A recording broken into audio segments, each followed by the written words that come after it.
There are some people in this room that we've worked with, including Dwight, stand up, Greg, stand up.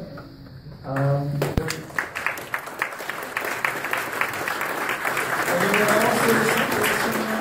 work with Bowen loosely. I was just mentioning to Dwight how you talked about how Ken and Mike were the guys who protected people and solved problems, and it's funny because I always said that about you. Yeah, Larry was our boss. That's right. I did that and did exactly that. Larry's the one who brought us all together and protected us from all of the Neo and everybody. And he protected you against this wonderful guy, Ken. And I had the best mentors. I mean, I had Eugene and Steve, and I think there's Steve. Eugene and Steve and Ken and Mike Stroll, and so it was a philosophy, and it was great and wonderful to be able to do that, for that department. Steve Ritchie, amazing designer, so passionate, so animated, and just but not a mentor. What? But not a mentor. Not a mentor. Right. Dwight is working with Steve right now. Yeah, so. At least twice, I've told myself I'm never working with him again. I'm currently doing my 6th game. Right, well, yeah, he's really, not really a mentor, maybe more of a de-mentor. Steve is great. Steve has lots of great qualities, and he's a great designer, but he was not my mentor. I am so grateful that he was one of the first people that had an influence on me in the business. I worked with him on Black Knight and High Speed, pinballs, which were both really good games, great experiences, and at the end of each of those, I said, I will never work with Steve again.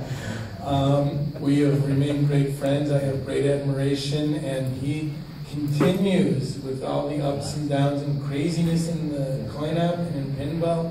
He continues to keep making great games, and he's a wonderful guy. Yeah, no, actually, he came up with the name Robotron. He did? Which actually really was the name of an East German computer company, which is very interesting. That he suggested we called, the Robot Wars was going to be 2084. And Steve suggested the name Robotron, which it's kind of a cool name. Yeah, I kind of like it. And this is a shot of Steve and Eugene in Reno at the Peppermill Casino playing one of my current company's games. It was called Cash King Checkers, and when they were there playing it, it was just so exciting for me to see them playing the current stuff, and so I got that. Yeah, especially after Larry gave us the Easter egg for that one.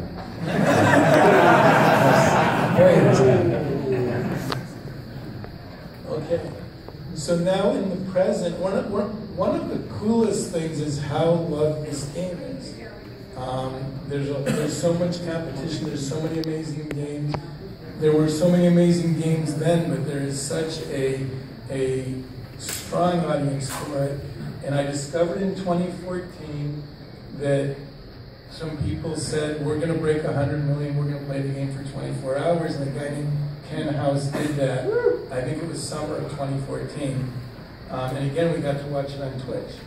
And when Ken House hit 99,975,000 for the first time in 34 years, when I start hearing the Freeman sound, Freeman sound, Freeman sound, it was like, oh, the bug that was in Defender when you hit 1 million, when you hit 990,000, okay, we just kicked it down the road by adding 2 more digits. And when we did that, we did it on Stargate. It would have taken 4 days to do that, and we were. You got to understand the hostile development environment. If there wasn't a problem that was real, you didn't fix it. And so when we did that, it was like, nobody's going to ever get 100 million. And nobody thought about it, and nobody knew about it. There were people claiming greater than 100 million, but nobody ever talked about this behavior, which really makes me certain that Ken House was the first 100 million. And then our crazy man holding up his camera over there decided, oh, no, we'll get there. David decided, I'm going to do it too, and he went and got the 60 million, hit the enforcer, game reset. There's a hole in the wall next to the game. Two. And some pretty foul language that I hear occurred last night. And he came back again with a patch program. Thank you, Christian. And hit 100 million again in 2014. And ignore that incorrect line that says it had the bug because it didn't. So I don't know, was Mark Hoff the guy that came up with this gauntlet idea? I want to say yes. It'd been floated around on the internet forums on various gaming sites, but I want to say Ken House probably hatched the idea, and Mark Hoff ran with it and started the guidebook website. Mark is the most reverent historian, busybody, game daddy guy. He works with Walter at Twin Galaxies, and a lot of the stuff that's happening now, for Robotron and other games, he seems to be the organizer. And he put it together where 4 people simultaneously in January of 15 would start at the same time with an attempt for all 4 players to wrap the game at 100 million and go on. And when I heard about this, one of the players, it was either Ken or you, missed an attempt to hit 100 million because their lives ran. That was Ken. That was Ken. Mm-hmm. The number of lives that you have remaining, it shows up to 7 on the screen, and then it just keeps them internally in a single byte, which is 8 bits. So at what number do they go back to 0, computer geeks? 256, yeah. 255, you win an extra man and your game's about to end.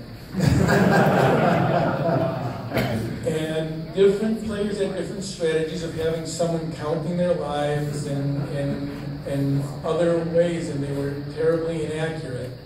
And I'm watching these on Twitch, they also were taping up the number of 10 millions. There'd be a 1 or a 10 million, 20 million, 30 million, taped up on a post-it so that the camera that was showing the score would know, where you are and then run to 100 million. Right. And I happen to have more time on my hands than I probably should have, and started looking at the listings and going, gee, can we help with some of this?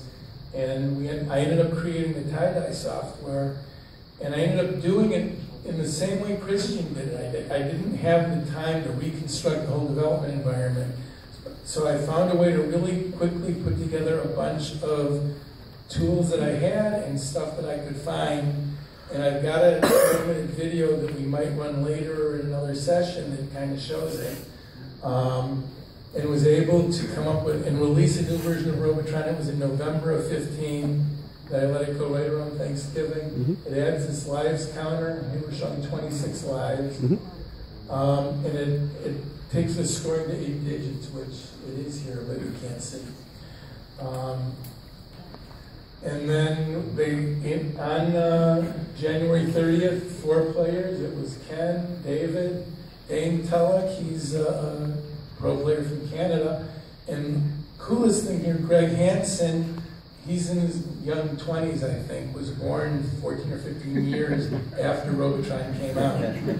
So the value of the play of the game, he has learned not only to play it, embrace it, and get good, but to become a master player. And the tie-dye had a few other fixes, including it gave you a way to practice the Goldilocks mode. If you go in and change an adjustment, it sets it to 99,000,009 something, and you can go in and see it. One of our 4 players, who was David, went in and practiced that, and unfortunately Ken didn't. And about 24 hours into it, Dave and Greg had dropped out at really respectable scores. Ken and David were still going at it. And really interestingly, the points per hour, the millions per hour, when they were doing it simultaneously, was much higher than their millions per hour. So they each took around 24 hours or more to get 100 million when they were doing it on their own. When they were doing it competitively, it was like 22 and a half, David? It was 22 and 15. minutes, I think. 22 hours and 15 minutes, and Ken was much lower in his time. They both wanted to be the first one Right. to hit the 100 million while they were competing. There were no breaks, practically. And they, again, almost a day after it started, and Eugene and I did some commentary. This was the Twitch channel where we were able to use Skype and dial in and watch the 4 players on the 4 screens with their games and their progress, give commentary and then answer questions that people would type in their questions and we would talk or whatever, and it was a whole interesting experience. So David hit 100 million first. Ken hit 100 million and did not pay attention to his lives counter and did not have the strategy in his head for what to do if it started to get bad.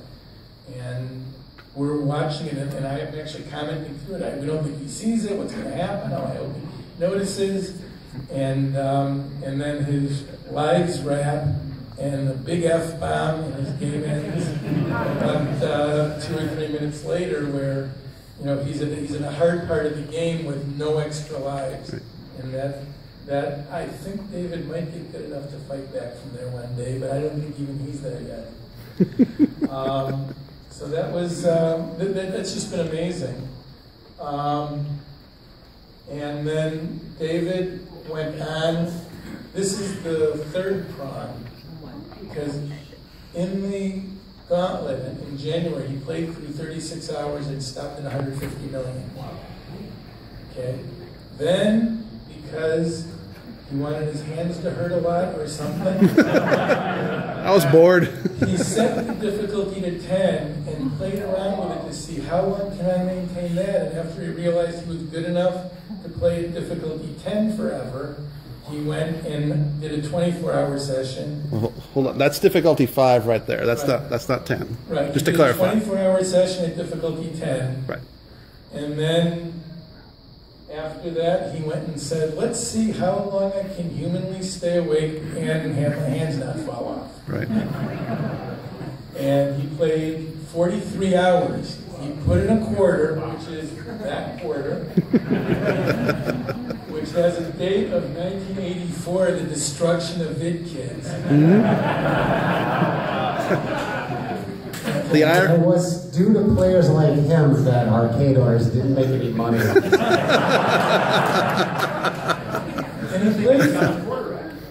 And he played for 43 hours, 44 minutes, 50 seconds to 180 million.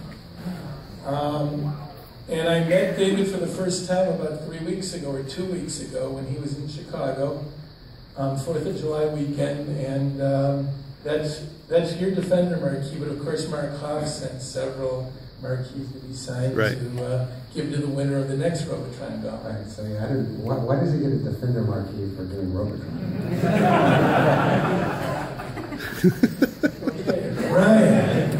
Ryan, I see you. You're done catching Pokemon. Oh, that's not Ryan. That's really funny.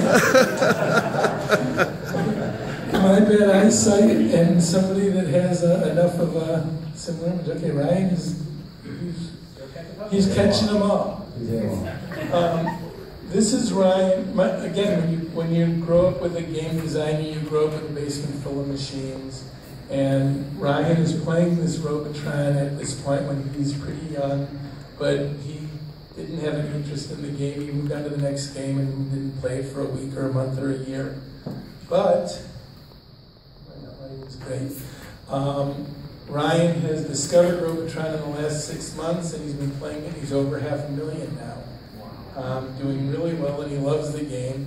And it's just been a great, it's great to see that Greg was able to get into the game long after it was gone, and that Ryan and new players find the action, the strategic simulation, and the adrenaline to just be so exciting that it's something that in the world of all these beautiful games with 50 scenes and 20 modes and 50 hours of unique gameplay, that this can still hold up, and we are so proud of that.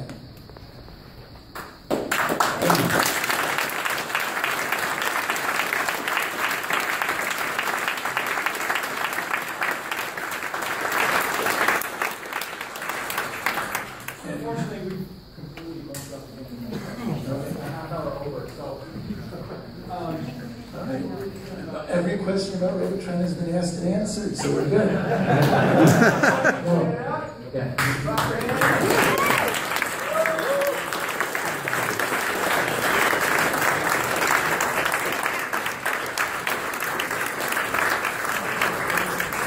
So yeah, we could take some questions out in the hallway. The people are. We're going to stick around when we're getting out off the stage. Yeah.